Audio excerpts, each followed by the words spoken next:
আপনি আরো 1 ঘন্টা আছে, 1 ঘন্টা পরে কাজ শুরু করবেন। আপনি জানেন যে আমার গার্মেন্টসে পৌঁছতে এখনো 1 ঘন্টা লাগবে, তাহলে 1 ঘন্টা পরে আপনি ব্যস্ত হয়ে যাবেন। 1 ঘন্টা এখনো অবসর আছেন, গাড়িতে বসে রয়েছেন, লেগুনায় বসে রয়েছেন, অটোতে বসে রয়েছেন, গল্প গুজবে না কাটায়া যে 1 ঘন্টা পরে আমার কাজে লাগতে হবে, অতএব 1 ঘন্টা কাজে লাগাই। সুবহানাল্লাহ, আলহামদুলিল্লাহ, লা ইলাহা ইল্লাল্লাহ, আল্লাহু আকবার। জান্নাতের মধ্যে জান্নাতীরা কোনো কিছুর আফসোস করবে না, একটা আফসোস করবে, ইস আরেকবার বেশি যদি ওই সময় আমি একটু কাজে লাগাইতে পারতাম, একটু বেশি যদি সুবহানাল্লাহ বলতে পারতাম, তো জান্নাতে আজকে আমার অবস্থানটা এখানে না হয়ে আরো উন্নত অবস্থান হতো। এই আফসোস সব জান্নাতি করবে। তাহলে যেই সময়টা আমার নষ্ট হয়ে গেল, এটার আফসোস জান্নাতীরাও করবে। আবার বুঝেন, সময়ের আফসোস জান্নাতীরাও করবে। তাহলে কয় নিয়ামতে আমরা উদাসীন? একটা সুস্থতা আর একটা সময়, সময় কাজে লাগাবো। সম্পদ কামাই করতেছেন, জোহরের আজানে মুয়াজ্জিন বলে হাইয়া আলাস সালাহ, হাইয়া আলাল ফালাহ। আসো নামাজের দিকে আসো, আসো কল্যাণের দিকে আসো, আল্লাহ আমার মাধ্যমে তোমাকে ডাকতেছে, আসো তাড়াতাড়ি। তুমি আপনি হালাল রিজিক উপার্জন করতেছেন, মুয়াজ্জিন সাহেব ইকামতে বলতেছে কদ কামাতিস সালাহ, কদ কামাতিস সালাহ, নামাজ শুরু হয়ে গেছে, নামাজ দাঁড়িয়ে গেছে, আসো। ওই মুহূর্তে দোকানের শাটার লাগিয়ে নামাজে চলে যাওয়া, এইটা হলো আপনি দুনিয়া সঠিকভাবে কামাই করা। যে আপনি দুনিয়া কামাই করতে গিয়ে আখেরাত ভুলে যান নাই, এটার নাম দুনিয়া যদি হয় তাহলে ঠিক আছে। দুনিয়ার হালাল সম্পদ কামাই করতে গিয়ে আপনি আখেরাত ভুলেন নাই, কিন্তু নামাজের পর নামাজ যাচ্ছে, আজানের পর আজান হচ্ছে, আর আপনি সম্পদ কামাই করতেছেন। আর কেউ জিজ্ঞাসা করলে বলেন আমি কি হারাম খাই? ঠিক আছে, আপনি হালালই খান, আখেরাত তো ভুলে যাচ্ছেন। সন্তানের আধিক্য আর সম্পদের আধিক্য নিয়ে একে অপরের আগে বেড়ে যাওয়ার প্রতিযোগিতা করার নাম হলো পার্থিব জীবন, পার্থিব জগৎ, এই দুনিয়া।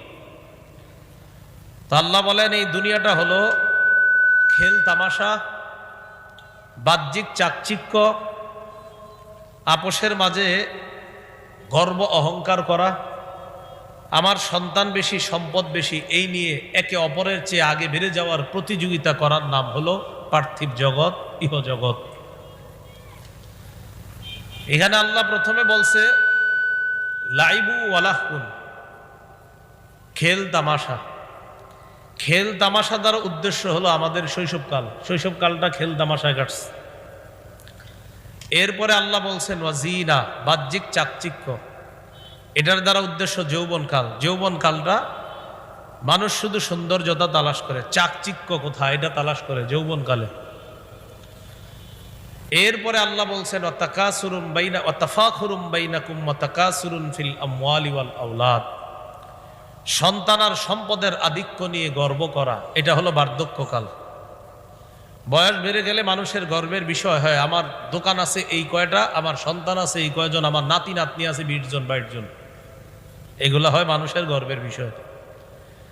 আল্লাহ এই তিনোটা কালকে বললেন এই পার্থিব জীবন এটা খেল তামাশা শৈশবকাল, জিনা বাহ্যিক সৌন্দর্য যৌবনকাল, আর তাকাসুরুম তাফাখুরুম বাইনাকুম ওয়া তাকাসুরুন ফিল আমওয়ালি ওয়াল আওলাদ, সন্তানের আধিক্য আর সম্পদের আধিক্য নিয়ে গর্ব করা, এটা হলো বুড়াকাল, বার্ধক্যকাল।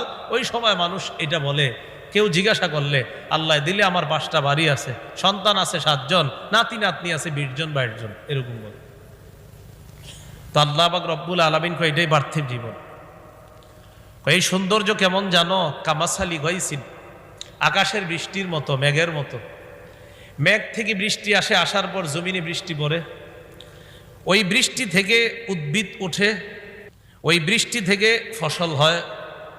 আজাবাল কুফার নাবাতুহু, যেই উদ্ভিদ ফলমূল ফসল বৃষ্টি থেকে উৎপাদিত ফসল কৃষকদেরকে মুগ্ধ করে, আহা খুব সুন্দর হয়েছে ফসল। তাহলে প্রথমে ফসল খুব সুন্দর হলো, সুম্মা ইয়াহিজু, এরপর পাকে, আরো খুশি।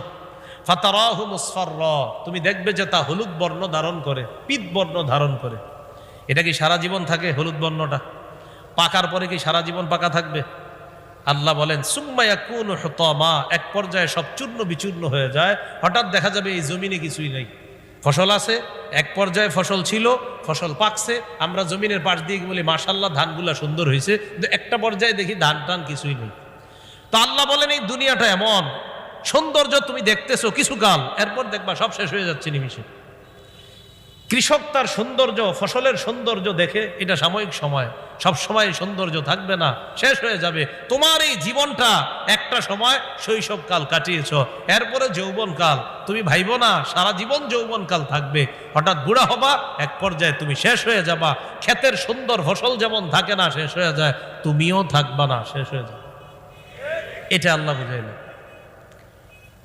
শেষে আল্লাহ বলেন, ওয়ামাল হায়াতুদ দুনিয়া ইল্লা মাতাউল গুরুর। পার্থিব জীবন ধোঁকার কিছু উপকরণ ছাড়া আর কিছু না। পার্থিব জীবন ধোঁকার কিছু উপভোগ করা ছাড়া আর কিছু না। দুনিয়াতে মানুষকে শয়তান শুধু ধোঁকার মাধ্যমে আখিরাত থেকে বিমুখ করে রাখতে চায়। আল্লাহ আমাদের সকলকে হেফাজত করেন। এই হলো পার্থিব জীবন। দেখেন, দুনিয়াতে হালাল সম্পদ কামাই করা নিষেধ না, কিন্তু হালাল সম্পদ কামাই করতে গিয়ে আখিরাত ভুলে যাওয়া এটা অন্যায়। হালাল সম্পদ কামাই করা নিষেধ না, কিন্তু হালাল সম্পদ আপনি কামাই করতে গিয়ে আখিরাত ভুলে গেলেন, এটা হবে না। সম্পদ কামাই করতেছেন, জোহরের আজানে মুয়াজ্জিন বলে হাইয়া আলাস সালাহ হাইয়া আলাল ফালাহ, আসো নামাজের দিকে আসো, আসো কল্যাণের দিকে আসো, আল্লাহ আমার মাধ্যমে তোমাকে ডাকতেছে, আসো তাড়াতাড়ি। তুমি আপনি হালাল রিজিক উপার্জন করতেছেন, মুয়াজ্জিন সাহেব ইকামতে বলতেছে কদ কামাতিস সালাহ কদ কামাতিস সালাহ, নামাজ শুরু হয়ে গেছে, নামাজ দাঁড়িয়ে গেছে, আসো। ওই মুহূর্তে দোকানের শাটার লাগিয়ে নামাজে চলে যাওয়া, এইটা হলো আপনি দুনিয়া সঠিকভাবে কামাই করা। যে আপনি দুনিয়া কামাই করতে গিয়ে আখিরাত ভুলে যান নাই, এটার নাম দুনিয়া যদি হয় তাহলে ঠিক আছে।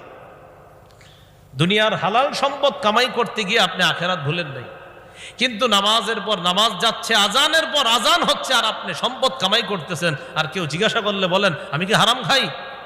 ঠিক আছে, আপনি হালালই খান, আখিরাত তো ভুলে যাচ্ছেন।